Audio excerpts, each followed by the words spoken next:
Python provides several built-in data structures, also called as data types, that help organize and store data efficiently. The four main ones are lists, tuples, dictionaries, and sets. Here's a simple way to understand them. Lists. You can think of lists like a shopping list, where you can add, remove, or change items anytime. Tuples. Think of tuples like a birthday date. Once set, it cannot be changed. Dictionaries. These are like a phone book where you look up names, keys, to find phone numbers, values. And finally, sets. Sets are like a basket of unique fruits.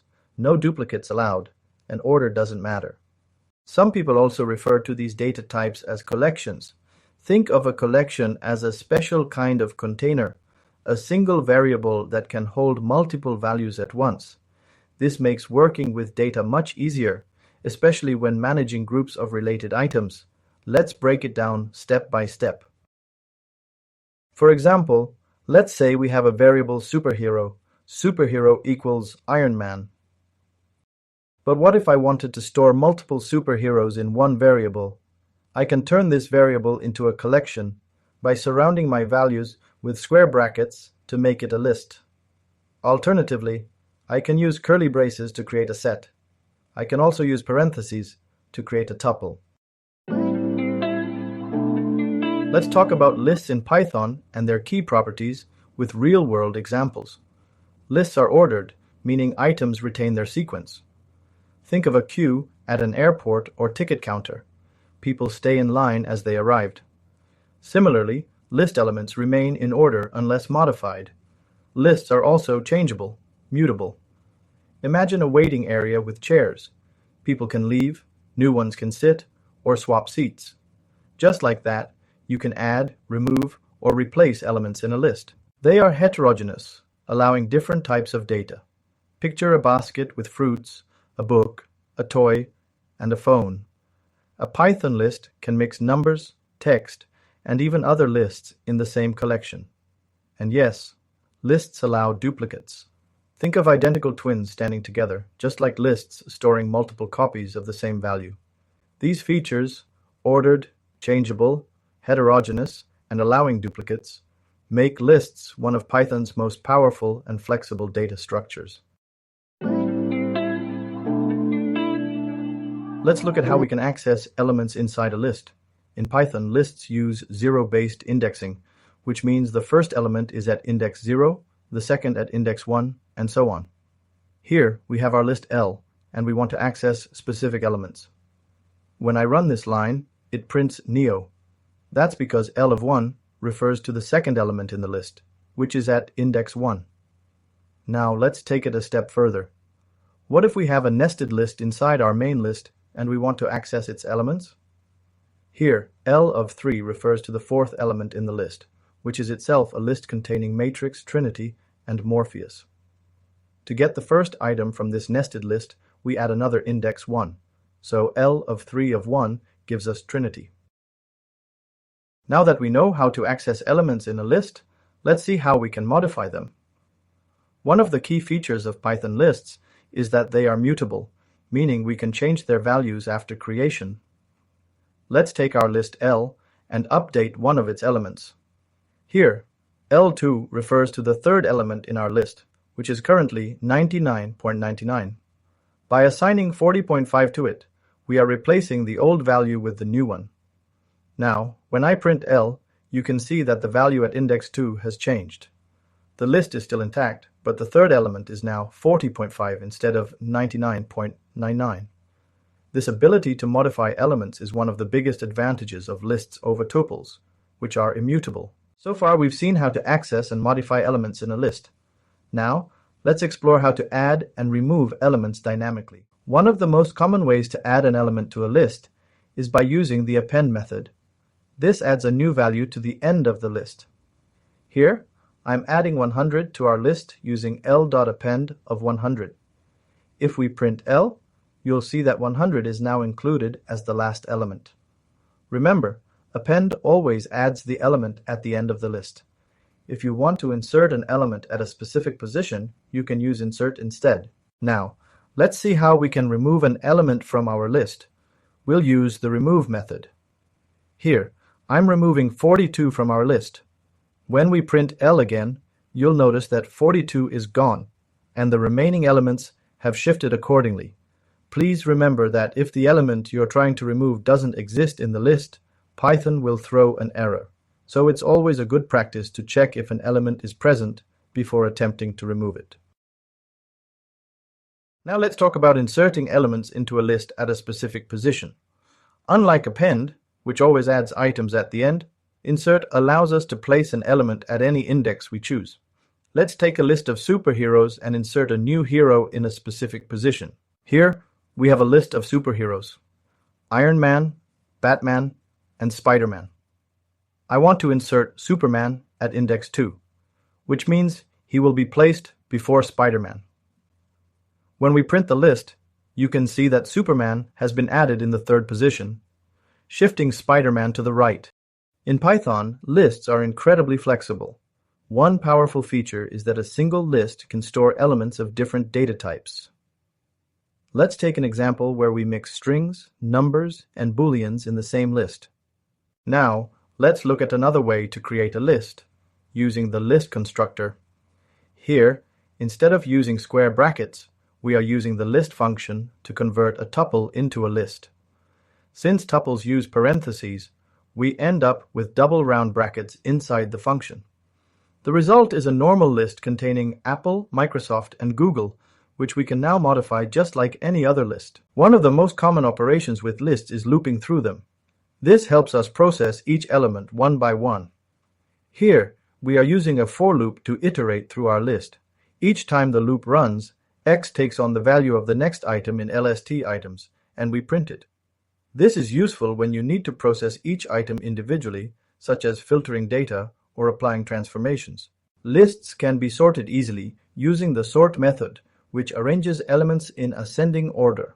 It is A to Z for strings and from smallest to largest for numbers. Here, we have a list of words. When we call sort, it rearranges them in alphabetical order. The sort method works for both numbers and strings. For numbers, it sorts in increasing order.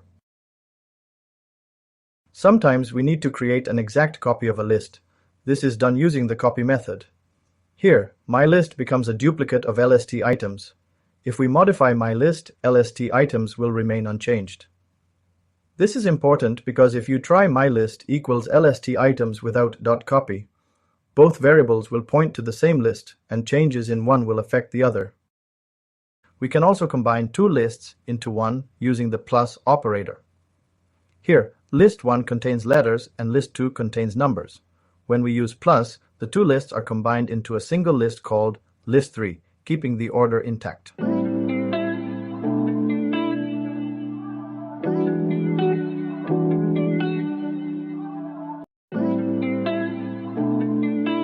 Now, let's talk about tuples in Python. Tuples are similar to lists, but there's one major difference. They are immutable, meaning we cannot modify them after creation.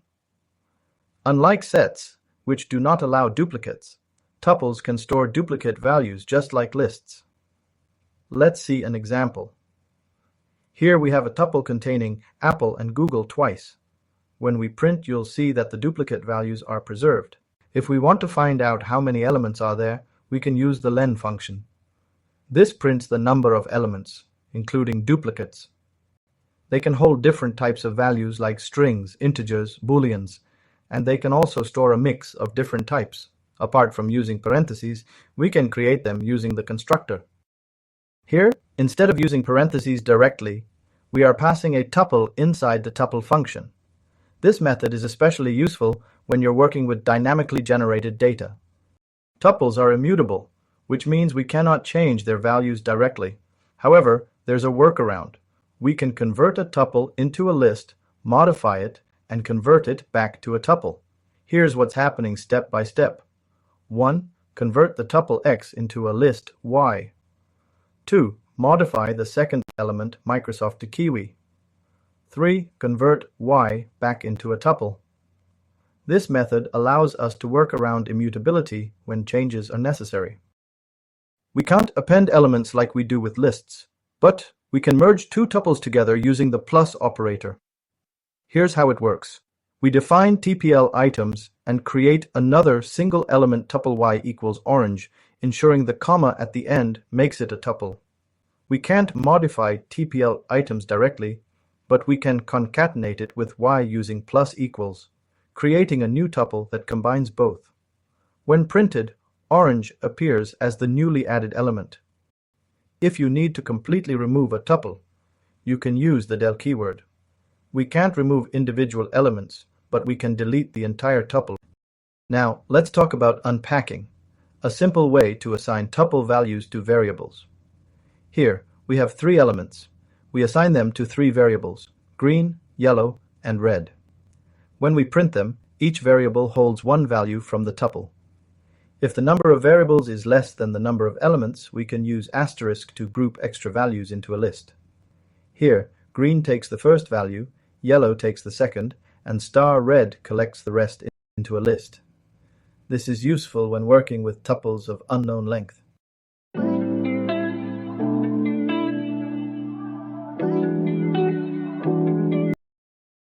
Let's dive into sets in Python, an important data structure designed for storing unique values. Unlike lists and tuples, sets have some special characteristics that make them unique and powerful.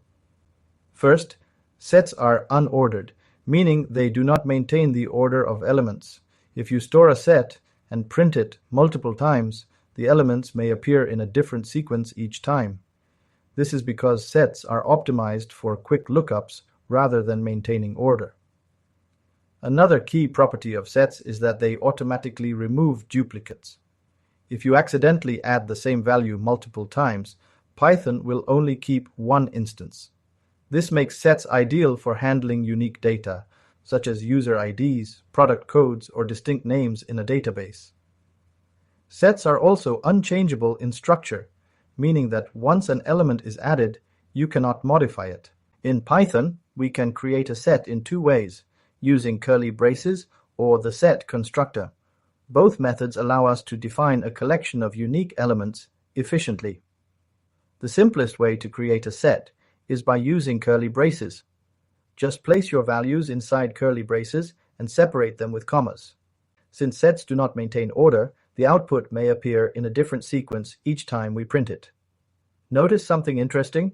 The elements may not appear in the same order as we defined them. That's because sets are unordered, meaning Python does not store elements in a fixed sequence. Every time we print the set, the order might change. Another way to create a set is by using the set constructor. This is especially useful when converting other data types, like lists or tuples, into sets. The len function tells us how many unique elements are in the set. Since sets do not allow duplicates, the length may be smaller than expected if duplicate values were added. Unlike lists and tuples, sets are flexible in storing different types of data. Let's look at some examples. Here, set 1 holds string values, set 2 contains integers, and set 3 is made up of Boolean values.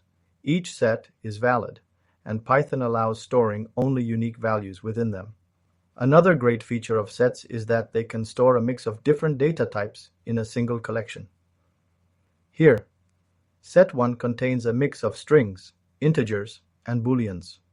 This makes sets a powerful tool for handling diverse data collections efficiently. One key difference between sets and lists or tuples is that sets do not support indexing. This means we cannot access elements using an index like set items of 0 because sets are unordered and do not maintain a fixed position for elements. One of the biggest advantages of using sets is how quickly we can check if an element exists. Unlike lists, which require scanning through each item, sets use an efficient lookup process. Here, we use the in keyword to check if Microsoft is in set items. Sets allow us to dynamically add elements using the add method. Since sets don't allow duplicates, adding an existing item has no effect. Here, we start with 3 elements: apple, banana, and cherry. Then we add orange to the set. When we print set items, we see that orange is successfully added, but the order of elements may change due to the unordered nature of sets. To remove an item, we can use the remove method. However, we must ensure the item exists, or Python will raise an error. Sets can also be updated by adding multiple elements at once, using the update method. This allows us to add items from a list or another collection to an existing set. Here, we start with a set containing apple, banana, and cherry. We then create a list, mylist, with kiwi and orange. When we call update mylist, all elements from the list are added to the set. Since sets don't allow duplicates, only unique elements are stored. Now, let's see how we can combine two sets using different set operations. Sets allow us to perform union, intersection, and difference operations, which are useful for handling unique data. The union method combines all elements from both sets while removing duplicates. Here, set 1 contains letters and set 2 contains numbers. After calling union, we get a new set with all unique elements from both sets. The intersection method finds elements that are common in both sets. Since set 1 and set 2 have no common elements, the result here is an empty set. The difference method returns elements that exist in set 1 but not in set 2. Since set 1 has A, B, C, and set 2 has numbers, the difference is just A, B, C. Similarly, the difference from set 2's perspective returns all numbers, 1, 2, 3 ounds, since none of them are in set 1. In summary, use update to add multiple elements from a list to a set. Use union to combine two sets while removing duplicates. Use intersection to find common elements between two sets. Use difference to get elements that exist in one set but not in another. These set operations are powerful tools for handling unique data efficiently. Now, let's talk about how to remove all elements from a set, or delete the set entirely. The clear method removes all elements from the set, leaving behind an empty set. However, the set itself still exists, and we can continue adding elements to it if needed. Think of this like cleaning out a shopping cart. You remove all the items, but the cart is still there, ready to be used again. If we want to remove the entire set, we use the del keyword. Unlike clear, which just empties the set, del deletes it from memory, meaning it no longer exists. If we try to access set items after deleting it, Python will throw an error because the set is gone. Let's quickly recap what we've learned about sets in Python. Sets are unordered, meaning elements don't stay in a fixed position. They also remove duplicates automatically, ensuring all items are unique. Unlike lists, you can't modify elements, but you can add or remove them dynamically. Checking if an item exists in a set is fast, making them great for efficient lookups. Plus, sets support powerful operations like union, intersection, and difference, which help when working with unique data. And finally, to clear a set, use clear, but if you want to remove it completely, use del. I hope you've learned quite a bit about lists, tuples, and sets in Python. These data structures are essential for organizing and managing data efficiently. If you have any questions or thoughts, feel free to drop a comment. I'd love to hear from you.